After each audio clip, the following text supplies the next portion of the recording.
Irmãos, há uma palavra que o Senhor colocou em meu coração para compartilhar com vocês nesta noite. Eu coloquei como título nesta palavra 10 lições para alcançar jovens para Cristo. 10 lições para alcançar jovens para Cristo. Nós vamos abrir as nossas Bíblias na primeira carta de Paulo aos Coríntios, capítulo 9. Primeira carta aos Coríntios, capítulo 9. Nós vamos ler 2 versículos, versículos 22 e 23. A palavra do Senhor nos diz assim: fiz-me como fraco para os fracos, para ganhar os fracos. Fiz-me tudo para todos, para por todos os meios chegar a salvar alguns, e eu faço isso por causa do Evangelho, para ser também participante dele. Amém. Senhor, damos-te graças pelo privilégio que temos de acessar a tua palavra.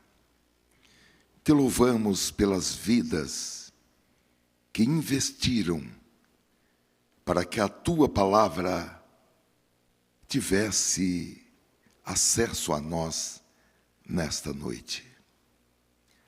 Alguns pagaram preço com a própria vida, outros com a saúde, com o bem-estar, com a liberdade, com o nome. E nós te louvamos por cada uma dessas vidas.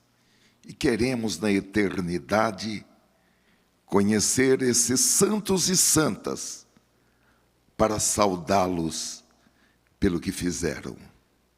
Agora, Senhor, que nós lemos este texto, dá-nos a revelação, o entendimento e algo a mais em nossas vidas, para que possamos fazer tudo conforme está escrito, em nome de Jesus.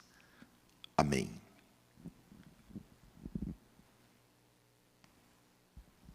Queridos irmãos, há algum tempo eu li uma reportagem no portal G1, que é um portal do jornal das organizações Globo. E essa reportagem que eu li, faz alguns meses, ela ficou assim muito presente no meu pensamento. Ela retrata uma pesquisa que foi feita pelo Instituto Datafolha, que é um instituto de pesquisa bastante conhecido. E essa reportagem, ela tem o seguinte título: Jovens sem religião superam católicos e evangélicos em São Paulo e Rio. E aquelas letrinhas que estão debaixo, que é o subtítulo dessa reportagem, diz o seguinte: grupo já soma mais de 30% dos jovens de 16 a 24 anos nos 2 estados, indica a Datafolha. A maioria desses jovens não são ateus. ou agnósticos, mas combinam crenças diversas fora das igrejas. Aqui está se referindo a jovens entre 16 e 24 anos, que não são nem cristãos evangélicos, nem cristãos católicos, são jovens sem religião. E se nós considerarmos e somarmos mais os adolescentes de 14 anos em diante e os jovens até 30 anos, esse número vai ser bem maior. Naturalmente, surgem algumas perguntas. Uma delas é: por que isso está acontecendo? De quem é a culpa? Será que a Igreja Evangélica e a Igreja Católica têm uma parcela de culpa para que isso esteja acontecendo? A realidade, meus amados e queridos irmãos, porque estatisticamente esse número tem aumentado.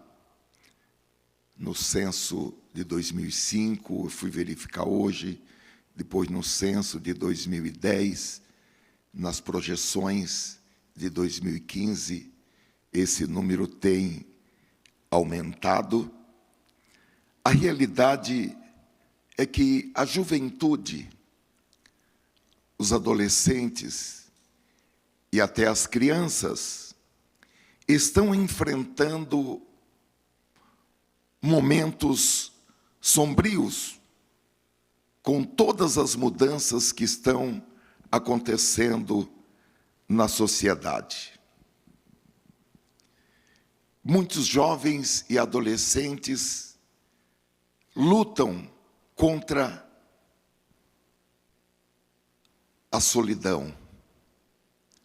Não entendem a relatividade de valores que hoje são não somente aceitos, mas são ensinados e são proclamados pela sociedade, notadamente nas salas de aulas, desde os primeiros anos até os ensinos de pós-graduação. Lutam contra sentimentos de inutilidade na vida, sentimentos de revolta, de mágoas, de ódio, da própria falta de sentido para a vida, com a indiferença com que são tratados em muitos ambientes e até mesmo nas suas próprias casas, e também várias necessidades que não conseguem suprir. As estatísticas, irmãos, apontam que apenas 12% das pessoas com menos de 18 anos que estão vindo para a igreja, um contingente de 88, por cento de crianças, adolescentes e jovens com menos de 18 anos não vêm para a igreja, nem para a igreja evangélica e nem para a igreja católica, que são igrejas cristãs. E que desses 12% que vêm hoje, apenas 10% continuarão na igreja quando se tornarem adultos.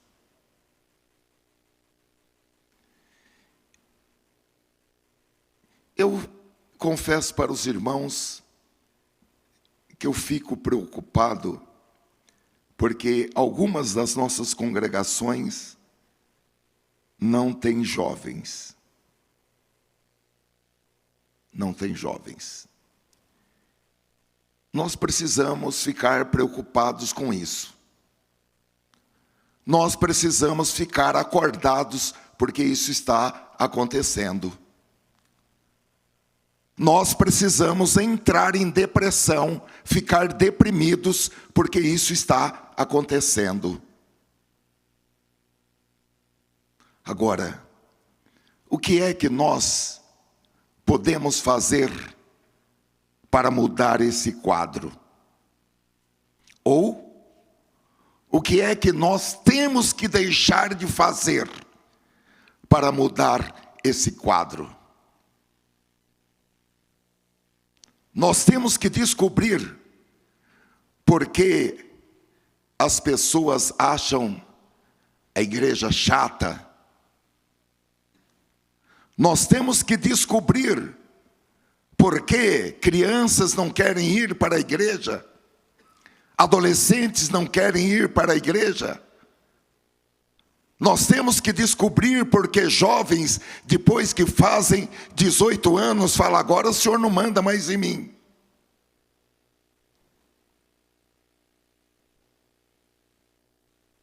De uma coisa eu sei, irmãos, nós não podemos apenas ficar assistindo a tudo isso como se nada tivesse acontecendo, como se fosse a coisa mais normal da vida. Eu fiquei pensando, nós temos que começar do básico do básico. E o básico do básico indica que em cada ponto crítico do Antigo Testamento, quando não havia uma saída para o povo de Israel, quando não se sabia o que fazer,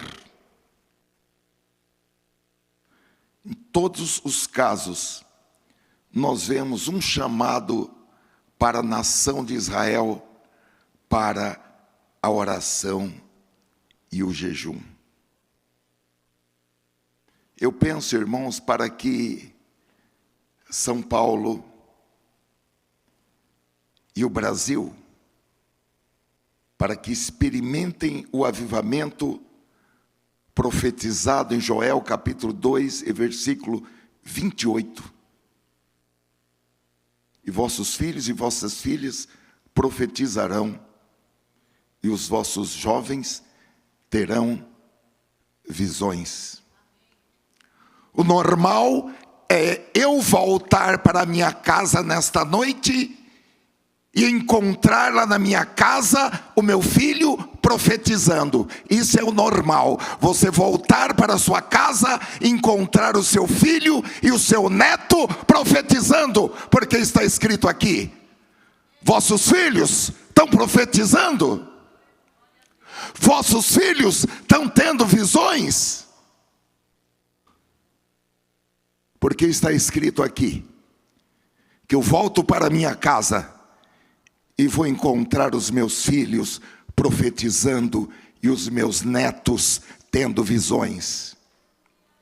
Se isso não estiver acontecendo, alguma coisa está errada, porque a Bíblia está certa. Se há alguma deficiência, não é na palavra. Se há alguma deficiência, nós temos que fazer um estudo, nós temos que fazer uma investigação para ver onde é que reside essa deficiência. Agora, eu fiquei pensando que antes de ver o cumprimento de Joel capítulo 2, versículo 28, nós devemos ver antes o cumprimento de Malaquias, capítulo 4 e versículo 6, que se refere a converter o coração dos pais para seus filhos e converter os corações dos filhos para seus pais. Diz o Senhor, para que eu não venha e fira a terra com maldição. Nós precisamos, irmãos, pedir ao Espírito Santo para convencer os pais para abençoarem os seus filhos, porque o pai e a mãe gozam de uma prerrogativa de autoridade espiritual sobre os seus filhos. Nada mudou, nada mudou. Ainda continua em vigor a bênção com que o pai coloca a mão sobre a cabeça do filho e abençoa o filho. Pode ter mudado lá nas tendas da impiedade, mas na tenda de Abraão continuou, na tenda de Isaque continuou, nas tendas dos patriarcas continuou. Aleluia. A bênção dos pais sobre os filhos é muito importante.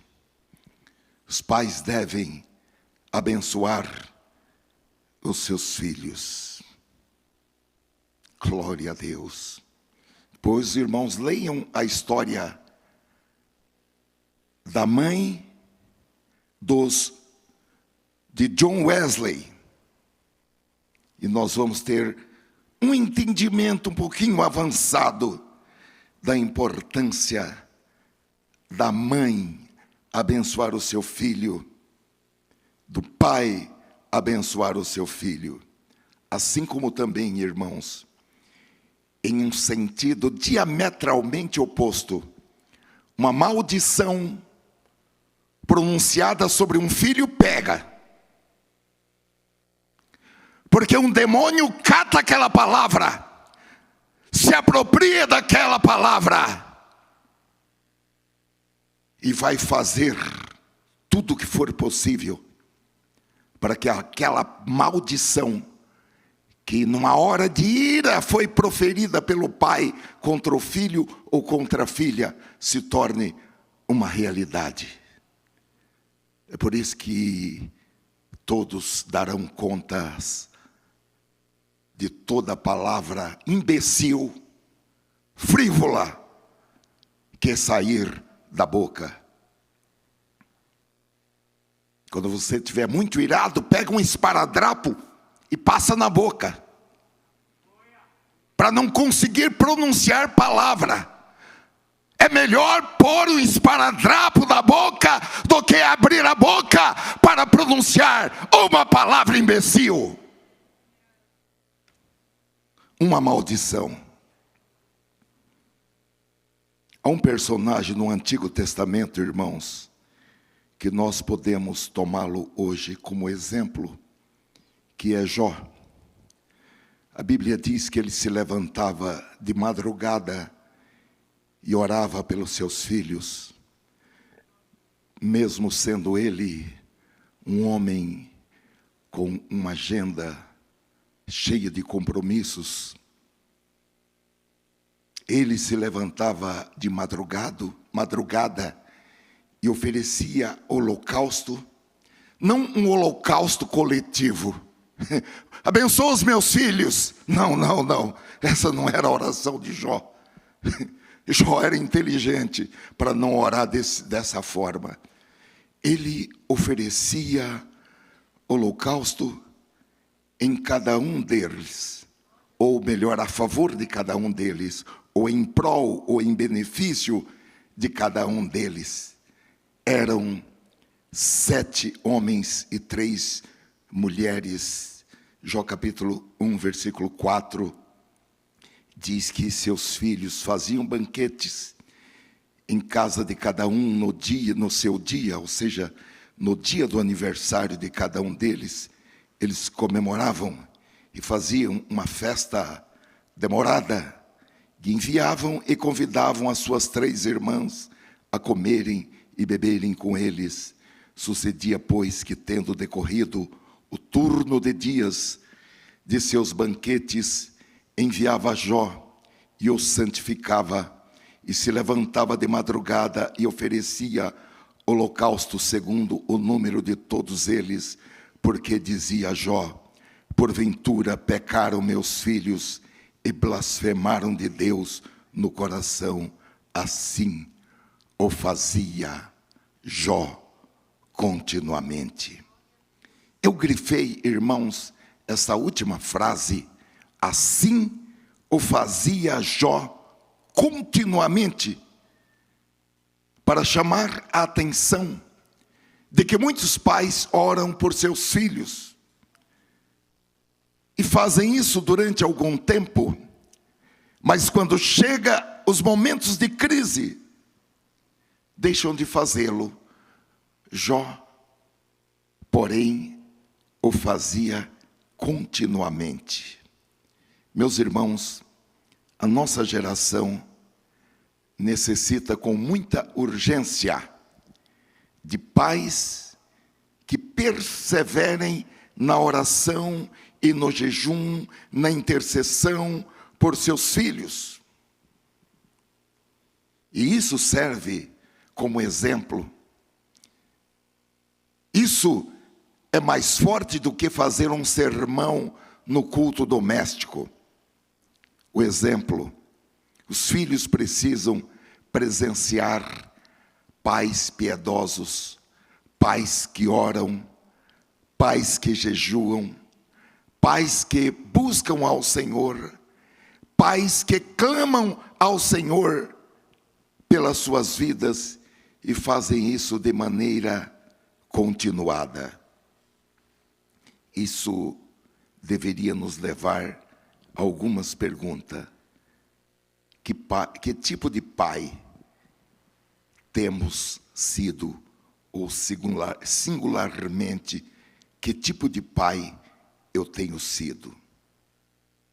Nossas vidas, ou minha vida, é exemplo claro, inequívoco, insofismável de integridade e de vida cristã? E como é a relação com os meus filhos? É uma relação marcada por brigas, por gritarias, por turbulências, por autoritarismo. Os irmãos sabem o que é autoritarismo? Autoritarismo é coisa do tipo: faz porque eu estou mandando. Isso tem esse nome, autoritarismo. Todo mundo tem o direito de saber qual é a motivação, a descrição que motiva alguém a dar uma ordem para o outro fazer ou não fazer alguma coisa. Ou será que na relação com nossos filhos estão marcadamente imperativos de amizade, de compreensão, de ajuda, de perdão? O pai tem que ser a primeira pessoa que o filho vai procurar quando ele erra. Quando ele pisa na bola, o pai, a mãe, tem que ser a primeira pessoa que o filho vai falar: eu errei, eu pequei, eu pisei na bola, eu estou ferrado.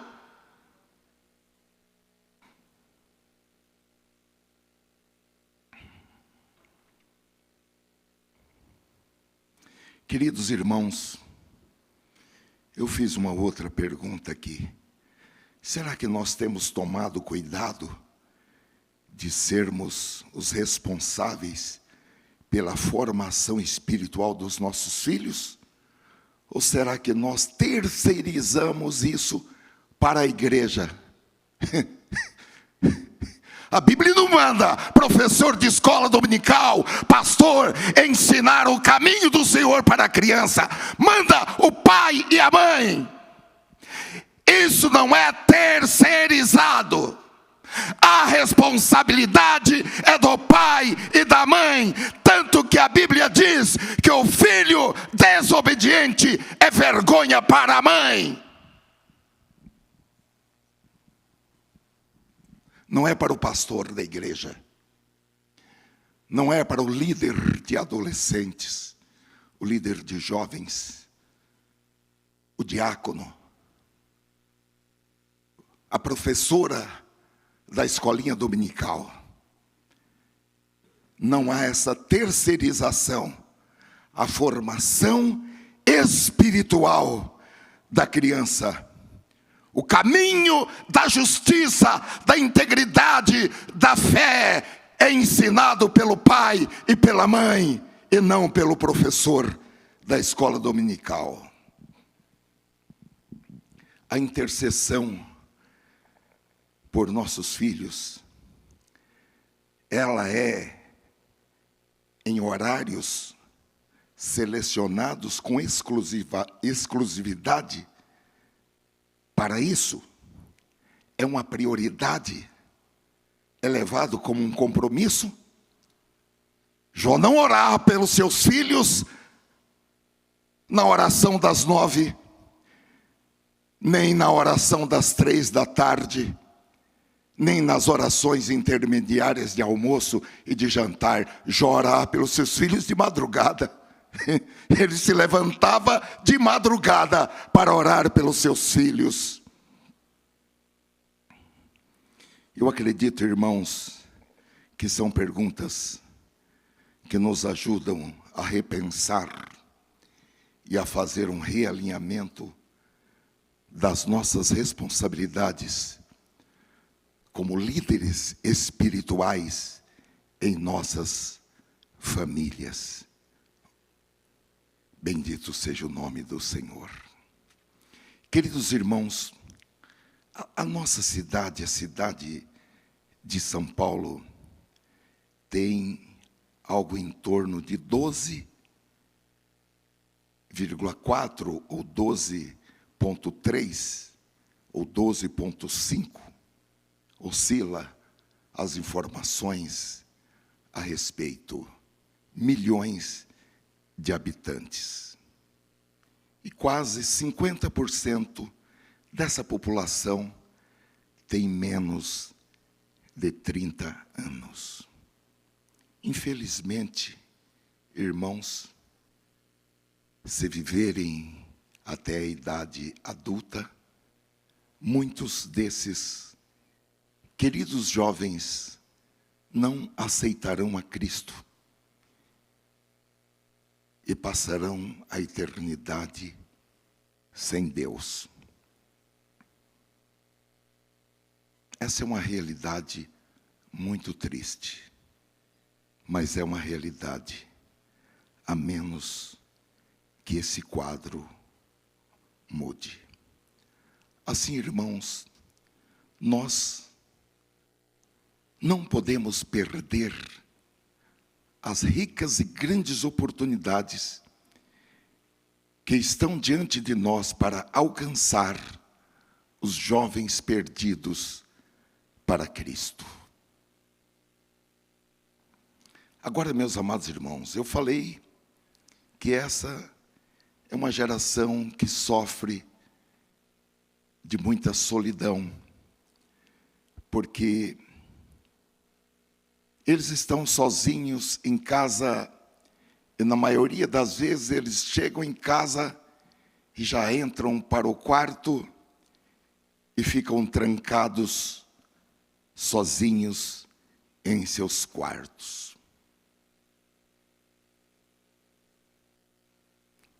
É uma geração, irmãos, que foi criada ouvindo música sozinha,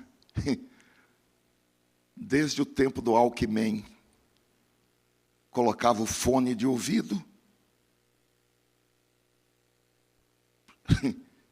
Quem sabia o que estavam ouvindo? Ninguém. música ouvida de forma isolada, foram criados pela televisão, pelos jogos de videogames e pela internet.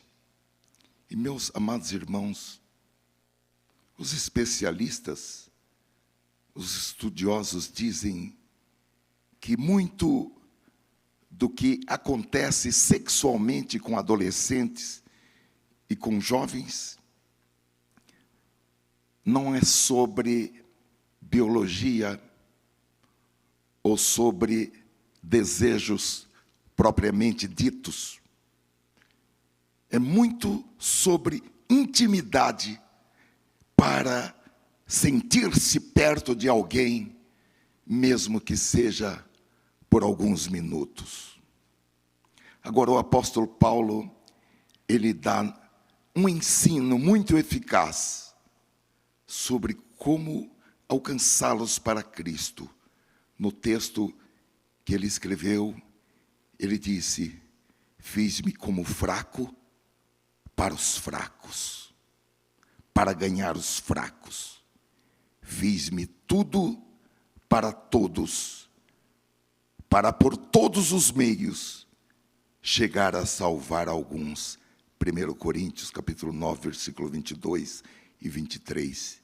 E eu faço isso por causa do Evangelho, para ser também participante dele. O apóstolo, irmãos, ao dizer isso, ele nos lega um conhecimento de pelo menos 10 pontos que nós podemos aplicar na conquista de jovens e de adolescentes para Cristo. O primeiro que eu sublinhei aqui é que Paulo conhecia o poder de identificar as necessidades sentidas no coração das pessoas, senão ele não teria conseguido fazer-se fraco para ganhar os fracos, para entender os fracos. Fiz-me fraco para os fracos, para ganhar os fracos. Nós precisamos, irmãos, aprender a ouvir corações para descobrir onde jovens e adolescentes estão expressando os seus sentimentos, expressando as suas dores e as suas necessidades. Às vezes, irmãos, e eu também me incluo, nós falamos muito, argumentamos muito, citamos vários textos bíblicos de cor, mas não paramos para ouvir e para sentir a dor dos outros. Ainda ontem, ao cooperar em uma das nossas congregações, eu falei a respeito dos amigos de Jó, que ficaram 7 dias e 7 noites sem abrir a boca, sem fazer nenhum questionamento ou uma repergunta para Jó. Eles apenas ficaram sentados com Jó ali na cinza, chorando a dor do seu amigo. Ou o profeta Ezequiel, que ficou assentado lá com os exilados à margem do rio Quebar, comendo o que eles comiam, bebendo o que eles bebiam. Ele disse: eu fiquei atônito 7 dias e 7 noites, sem abrir a boca, até que veio a ele a palavra do Senhor. Nós não temos achismo, não tem a experiência de ontem. Nós só abrimos a nossa boca quando vem a palavra do Senhor. E às vezes a gente argumenta tanto e não deixa o outro expor a sua dor. Obviamente, é bom citar versículos bíblicos. Segundo Timóteo capítulo 3, versículo 16, diz que toda a Escritura é inspirada por Deus e útil para o ensino, repreensão, correção, instrução na justiça, para que o homem de Deus seja apto e plenamente preparado para toda a boa obra. Porém, irmãos, expor fatos bíblicos, contar histórias bíblicas, dramatizar acontecimentos bíblicos, é importante, mas é preciso identificar onde está localizada a dor. É preciso pôr o dedo ali, naquela dor, naquela ferida.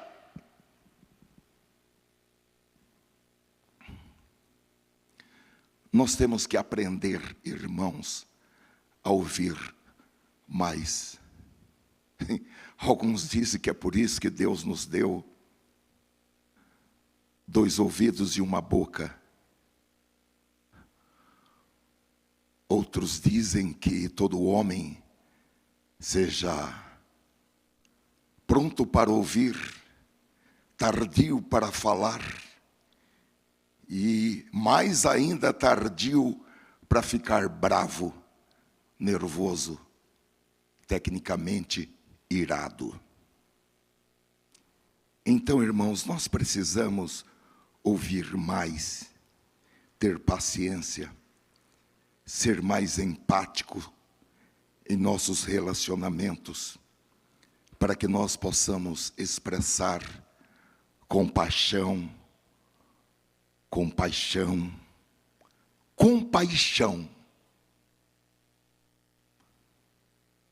empatia, simpatia e bondade para aqueles que precisam que alguém expressamente se importe com eles, os ame, os aceite, como eles são e como eles estão.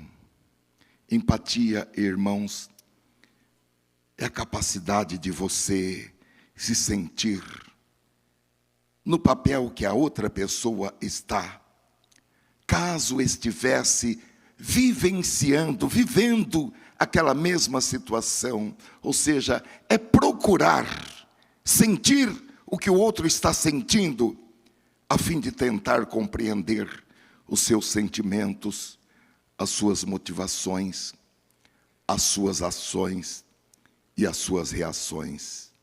O apóstolo Paulo escreveu em Romanos capítulo 10, versículo 10, que é preciso usar o coração. Com o coração se crê para a justiça, e com a boca se faz confissão para a salvação. É preciso ter capacidade e ter paciência para ouvir o coração do outro. E para isso nós precisamos pedir que o Senhor nos dê discernimento, sabedoria, paciência, paixão, para que possamos ouvir o coração do outro e também falar diretamente ao coração do outro. E aqui nós estamos falando aos corações dos jovens. Em segundo lugar, irmãos, o apóstolo Paulo, ele encontrou maneiras não religiosas de falar na língua de sua audiência. Porque os jovens querem saber se eu e você falamos a língua deles, falamos o idioma deles. quando nós não falamos, a melhor coisa é encontrar alguém que fale, para ser o nosso intérprete. Eu fiquei pensando, para que não haja falha de comunicação, é como se eu ou você fôssemos pregar na Rússia, e como nós não falamos o idioma russo, então nós vamos ter que pregar em português. E para que haja uma comunicação eficaz, salvo se houver uma operação do Espírito Santo, e nós falarmos em russo, pelo poder do Espírito, é preciso encontrar um intérprete que me escute falando em português e que traduza para o outro no seu idioma. Os jovens irmãos e adolescentes estão interessados em saber se eu e você podemos nos comunicar com eles, no nível de comunicação deles e dentro da estrutura cultural em que eles estão inseridos.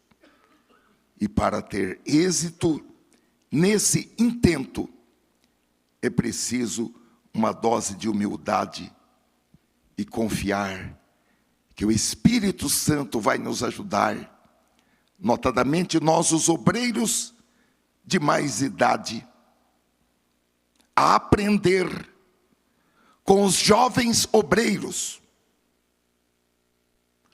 as melhores maneiras de falar em termos, em palavras e em movimentos que jovens e adolescentes entendam, para que nós possamos transmitir o essencial da verdade da palavra de Deus. Porém, o nosso orgulho espiritual, porque já andamos algumas milhas a mais do que esse jovem obreiro. Cuidado, hein?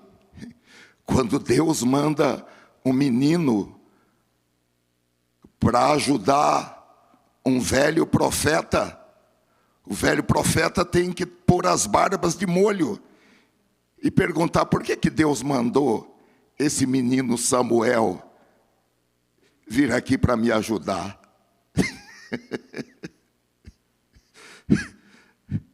Por que Deus mandou um Samuel aqui para a minha igreja, para a minha congregação?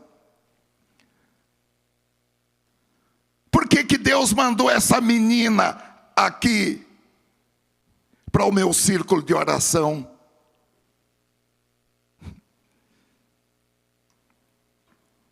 Nós temos que aprender, irmãos, para que tenhamos uma comunicação eficaz com jovens, com adolescentes. Não é só como líderes da igreja, não. É também como pai e como mãe. Tem que aprender a se comunicar com aqueles que nasceram na geração Y, na geração Z. Nós temos que aprender a conversar com essa gente. Paulo escreveu em 1 Coríntios capítulo 2, versículo 4: a minha palavra e a minha pregação não consistiram em palavras persuasivas de sabedoria humana, mas em demonstração do Espírito e de poder, para que a vossa fé não se apoiasse em sabedoria, em experiência, em intelectualidade dos homens, mas no poder de Deus.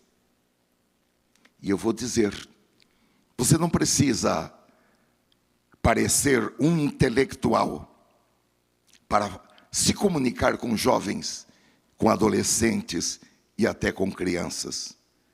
O que você precisa é ser capacitado pelo Espírito Santo.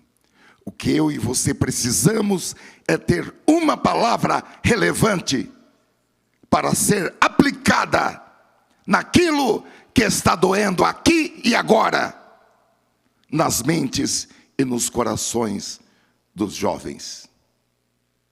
Muitos acreditam que o que atrai jovem e adolescentes são aquelas igrejas que têm um pastor bombado, com a camisetinha apertada aqui no músculo, para mostrar que ele é musculoso.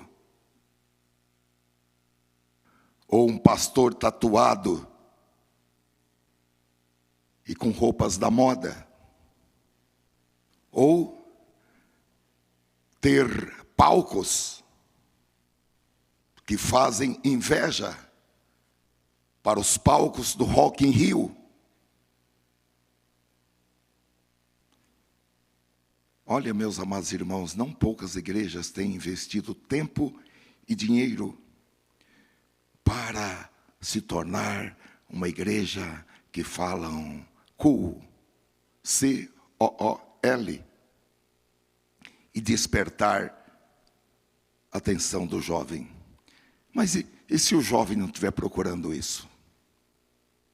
E se a carência do jovem estiver na alma? E se ele estiver com aquele buraco que se abre aqui nessa região, quando a pessoa está com fome de Deus? A saída, irmãos, é voltar às antigas veredas e fazer cultos de jovens e não cultos para jovens. A diferença ela é muito patente e é simples. Um culto para jovens é pensado num culto para agradar jovens, para agradar adolescentes, para chamar a atenção deles, para algum tipo de destaque, de apresentação, de entretenimento. Eu não sou contra a apresentação. Se eu fosse pastor titular de uma igreja, eu faria um teatro. Teríamos o santuário para louvar e bendizer ao Senhor, e teríamos um teatro lá fora para apresentação. O culto não é para jovens. O culto é um culto de jovens, adorando e prestando um culto a Deus, o único que devemos honrar. Nós temos tido, irmãos, aqui na sede do nosso setor, uma experiência muito marcante e muito produtiva todos os sábados, em que os jovens se reúnem e adolescentes para um debate na palavra, outras vezes para concentração na oração. Se quiserem chamar de célula, pode chamar. Se quiser chamar de grupo, pode chamar. Porém, já trazia essa experiência desses grupos ou células serem a porta de entrada na igreja. Porque para muitas pessoas, as reuniões são reuniões mais simples, em que todos podem falar, não tem a cara de culto, que um fala e os outros ouvem, o que evidentemente, irmãos, é melhor aceito, quebra algumas resistências. E eu creio, a nossa experiência tem sido muito positiva. Eu creio que vale a pena investir nesse tipo de aproximação. Nós já estamos encerrando esta palavra, mas eu vou pedir que o Jeremias venha rapidamente aqui e nos fale como tem sido a experiência das nossas células, que costumam ser feitas com adolescentes e com jovens aos sábados. Porque esses jovens, eles têm amado esse trabalho. A gente precisa mandar eles irem embora da igreja, senão eles não vão. Por favor, Jeremias, pode vir aqui. Glória a Deus. Irmãos, recebam a paz do Senhor. Glória a Deus. A nossa experiência, desde que eu cheguei, ela já acontecia há um tempo, pelo menos 4 meses. Eu cheguei em agosto do ano passado e embarquei nessa experiência que já acontecia. Vim para somar, participar com os rapazes que já estavam trabalhando. E nós começamos a contribuir de maneira didática, técnica, com a participação nessa célula, nesse encontro que nós fazemos. Nós temos 2 etapas. Hoje, essa reunião de jovens amadureceu para 3 momentos específicos. O primeiro momento é um momento de encontro para a discussão da palavra, para uma conversa, e é literalmente uma conversa, é um papo. Todo mundo sentado em círculo, Bíblia na mão, Bíblia no celular, ou até quem traz a Bíblia física, ou a Bíblia no celular mesmo. Nós temos temas que são discutidos. Nós fizemos algumas sessões falando sobre a sexualidade e a vida cristã. E nós enfrentamos até um certo desafio, porque um pai nos procurou dizendo: olha, por que vocês estão falando de sexo na igreja? Eu falei: olha, irmão, na escola dessa sua filha, do seu filho, estão falando também. O senhor prefere que a gente fale ou que eles falem lá? Porque, irmãos, lá na escola é dito para as crianças, digamos, adolescentes, que eles precisam ter experiências sexuais. É dito para eles que o aborto é legal, que o aborto está certo, que a mulher ela tem domínio sobre o seu corpo. E às vezes nas nossas casas nós não chamamos os nossos filhos para conversar francamente, abertamente sobre esses temas. E se eles não aprenderem o que a Bíblia diz a esse respeito, no livro tal, ou na página tal, eles vão aprender pelas cartilhas que os governos fazem e distribuem nas escolas, totalmente divorciadas da palavra de Deus. Um segundo momento que nós fazemos é o momento de oração, e aos sábados nós alternamos essa reunião de jovens, de conversa, nós alternamos para um momento de oração. E aí na oração a gente senta aqui, dá uma baixadinha na luz aqui, fica todo mundo sentado se concentrando, e aí o fogo cai. Nós oramos por 2 horas, 3 horas, Jesus batiza com o Espírito Santo, Jesus cura, palavras proféticas são liberadas, visões de Deus são manifestas aqui, e um com violão na mão aqui, sentado no chão do púlpito, aqui embaixo, um no teclado aqui cantando, e o fogo caindo, um deitado aqui orando, com a mão para cima, e Deus toma o lugar, Deus toma o ambiente, e esse povo busca, ora. E sempre que nós temos uma oração no sábado, o culto de domingo reflete, tem uma pressão, tem uma reviravolta no culto de domingo. Nós sentimos isso, Deus usando os jovens, recebendo a nossa intercessão. E o terceiro momento que nós temos é um momento de celebração em forma de culto, que nós chamamos de Mega Praise, onde nós reunimos todos os jovens aqui, e nós fazemos uma celebração em louvor e pregação da palavra, de maneira mais direta. E para os irmãos terem uma ideia, um dado importante, nós temos recebido jovens que participavam, que eram parte do convívio dos jovens na época do pastor Evandro, no último Mega Praise, 2 jovens que não estão mais participando, não estão mais indo na igreja, vieram ao Mega Praise e receberam Jesus como Salvador no Mega Praise e voltaram a participar, e elas vão participar com a gente todo o Mega Praise aqui, estão começando a participar com a gente da reunião de jovens, da célula de jovens. Deus tem feito coisas importantes para a sua própria glória em nosso meio. Irmãos, obrigado, Jeremias, eu quero terminar, irmãos, com uma ilustração. Conta-se que, num domingo à noite, o pastor William Booth, que é o fundador do Exército da Salvação, ele estava caminhando pelas ruas de Londres com seu filho Bramuel, que tinha entre 12 e 13 anos de idade. E o pai surpreendeu o filho, levando-o para um salão que estava cheio de homens e mulheres, muitos deles com as marcas do vício e do crime em seus rostos. Alguns estavam bêbados, outros estavam drogados. O próprio cheiro de álcool e a fumaça de cigarros era uma combinação perigosa.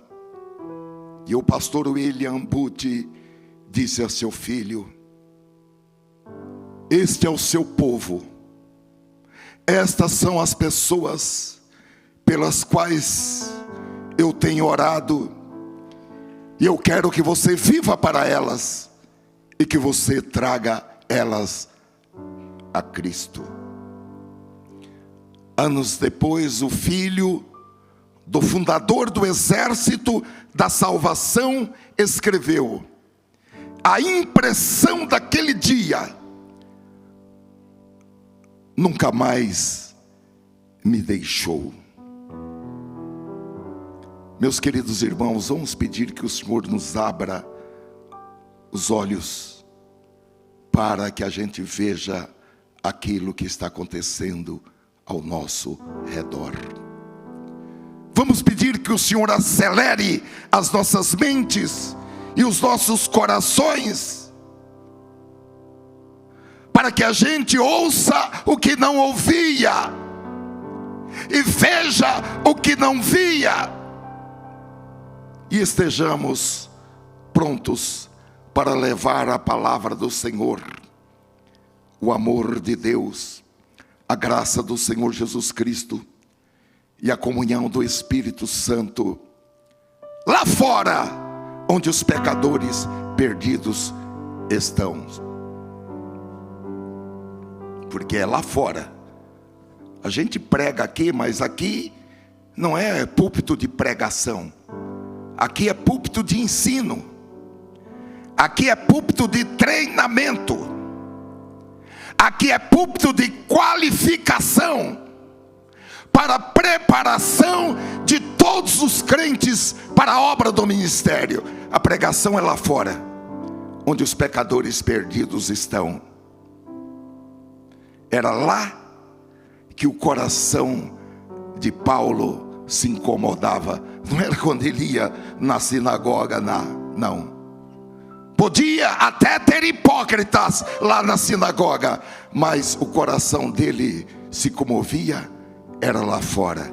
E ele até certa vez falou: não quero nem saber de pregar onde os outros já pregaram. Eu quero ir pregar onde a palavra seja uma novidade.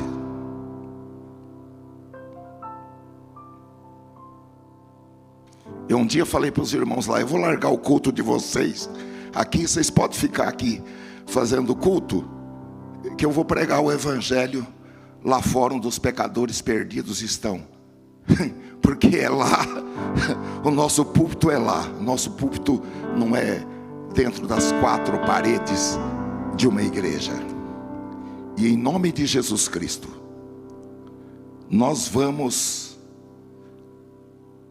recolher até os rabiscos, os imprestáveis. E eu quero contar com os irmãos para que nós possamos fazer isto. Amém, irmãos? Ó Senhor, eu trouxe esta palavra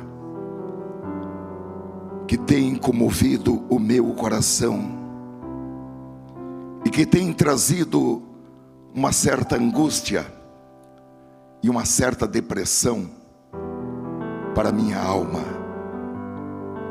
E eu quero pedir, Senhor, que o Senhor levante um exército de homens e de mulheres que estejam dispostos a irem até as últimas consequências, que estejam dispostos a se deixarem gastar, a morrer, para levar a tua palavra em todos os lugares e até os portais do inferno, para arrebatar aqueles que já estão no fogo.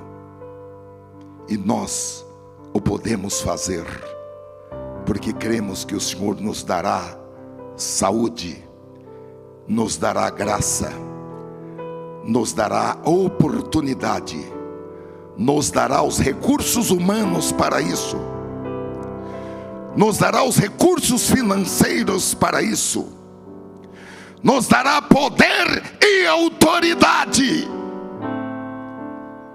para o louvor do teu nome, para o louvor da tua glória.